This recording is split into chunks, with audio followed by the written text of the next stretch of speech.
Hey guys, what's up? So, we want to welcome you back. Um, I wanted to talk about something that I think is really important and something that I didn't notice the other night when we were in the emergency room, and that was the level of care that was given to Lance when he was there. Even though we were at the hospital for a good 6.5 hours, we spent basically the entire morning there. I didn't really focus on the level of care because I was so worried about him just getting medical attention that I really didn't focus on the quality of medical attention that he was getting, and I should have, um, being, I guess, a law student. So I guess I really have a lot to learn. But even my studies aside, just you know being knowledgeable, Pasito a pasito, suave I should suavecito, have picked nos up vamos on the pegando level poquito a of or poquito. the level Cuando of tú me besas con or esa the destreza, disservice that they tú were que eres doing to him, malicia con delicadeza. Pasito a pasito, suave and the suavecito, level nos vamos of pegando service that they were poquito a providing to poquito. the other Y es que people esa around belleza us. es un rompecabezas, pero para montarlo aquí tengo la pieza. I would lay down in What we that didn't ground. tell you in the story uh, was that what happened when we got to the emergency room. We didn't really go into detail. And that what happened when we got to the emergency room. We didn't really go into detail. And what happened when we got into the emergency room was until, after the EMS had ushered him into the waiting room, which I was always under the impression that when someone comes to the hospital and they come via an ambulance, they kind of get first pickings inside of the emergency room. And that's not to say that if somebody came in with a gunshot wound or if somebody was having a heart attack, that they wouldn't take them and that wouldn't take, precedence. But what I am trying to say is that we came via an ambulance and he could have had something like a ruptured appendix. And they didn't even bother Didn't doing even a know. scan of his appendix. And I didn't even know that that existed until we spoke with someone else in the medical community, and they did not bother to do any tests that we were supposed to do. There was a girl that worked for the hospital. We were in bed 16, and she was in bed 15, and she got overwhelming assistance. She was a nurse from another floor who ran a test on herself, and she I guess diagnosed herself with heart palpitations. They ordered a CT scan for her. They ordered X-rays for The her. heart is They different though. ordered I can um, understand that. they ordered blood work for her. And they, at the end of it all, she was on her cell phone. She was joking around with the other nurses. She was texting.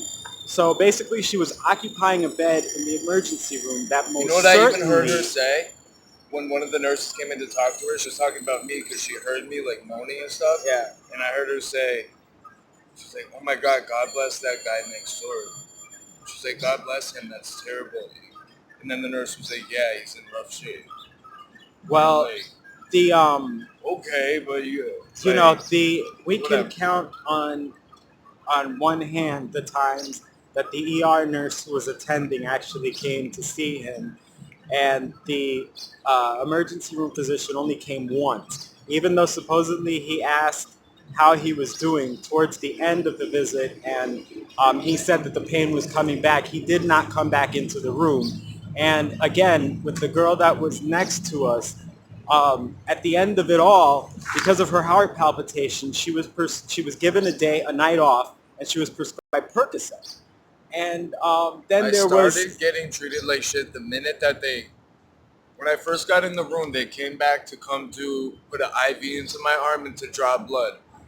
The minute they did that, Gabe had to tell them that I was previously an IV user, just so they would know, that they'd have to search around for a vein a little bit. Not to like, he wasn't doing it to like throw me under the bus. He was just letting them know to make their job a little fucking easier. Because the girl was searching for veins in all the wrong places that people would normally have veins that I don't.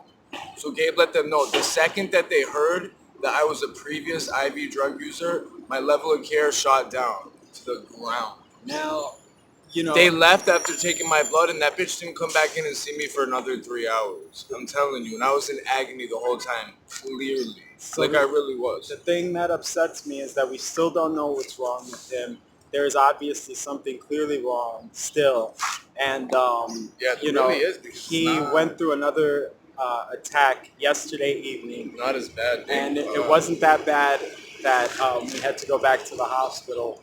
But you know, I emailed our state representative as well as our congressman, because something has to be done when people like us who are recovering addicts are trying to recover, and we are on medical maintenance drugs to help us, you know, further ourselves in life and to prevent us from, you know, falling back into where we were, um, or you know, it's just, it's a shame the level of care has declined, and I have not had that unfortunate. I've not been in that. I've not been in You that will. place Wait till you to have to have go to that the hospital unfortunate. for something. I have. God forbid you don't have to, but wait until you do, and then you got to tell them the truth about the medications you're on and about your past history. You'll see. Wait, just I've wait. not been in that situation where I've had that misfortune to It's bullshit. have Just to because I decline. fucking fell into a drug addiction when I was a teenager and I couldn't escape that shit for years and years, I went through hell with that shit. So I'm trying to change my life around, and it's really hard to do. It's near impossible for a drug addict to get clean. So why should I be treated any different than anybody else? I was in some serious pain. Enough pain to call a fucking ambulance, which I've never done before. And I've been through a lot of shit.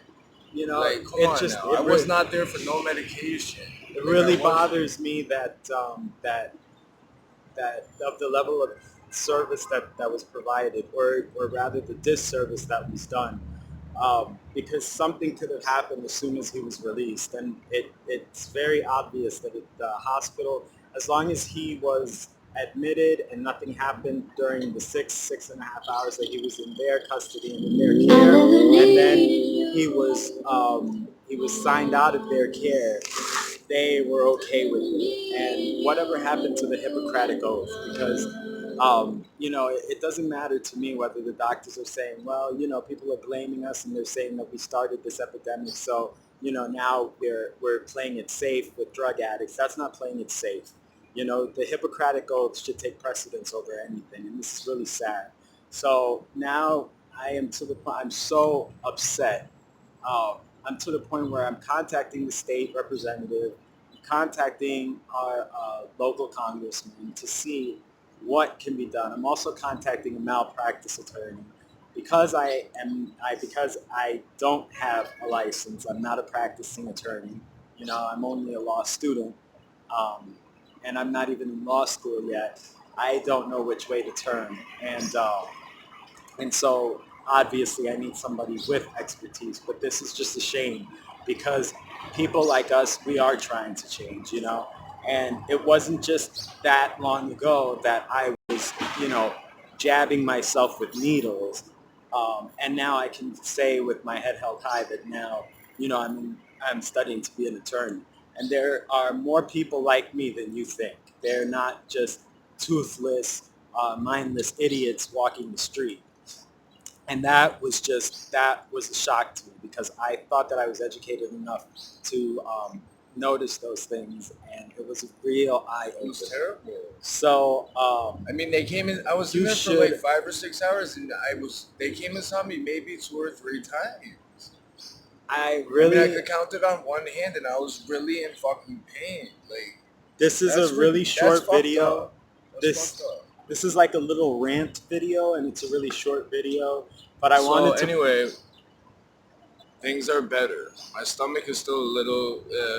I don't know if my stomach's just sore from throwing up so much, because you know your muscles contract a lot or whatever. But my stomach is sore, and last night I got a little freaked out. The pain started coming back, so Gabe was sleeping and stuff like that. I was gonna wake him up, but he was like knocked out. So I just kind of laid there for like a good hour and dealt with it on my own to see if it was gonna get worse or not, and it didn't. Thank God. Thank God. But now it's fucking about 100 degrees outside, and we came outside to get some fresh air, lay out in the sun a little bit, you know, get some vitamin D, listen to some music. So thank you guys for listening. There's definitely going to be more. This is not where I'm going to leave this. So we're going to have more videos about this posted. But, because now it's like a question of when you're recovering, should you be honest or should you just be dishonest and not tell people, And it just wasn't cool. And I really don't care what anybody thinks about IV drug users or former IV drug users. They're still people. Yeah. We're still people. We're still people, and we, drug addicts come in all forms and shapes and from all. Absolutely. You know how many doctors turn into drug addicts themselves around this world? Like, come on. Drug addicts know no. Drugs don't discriminate. Drugs know no socioeconomic background, so you're fooling yourself if you think they do. And if you're a doctor and you treat people like that, shame on you, because there's something called the Hippocratic Oath. And shame on you if you don't know it, because that's Rule 101 for physicians around the world. Hot outside right now. So thank you guys for listening. Don't forget to like and subscribe this video. And please, please, please, I'm begging you guys to share this video.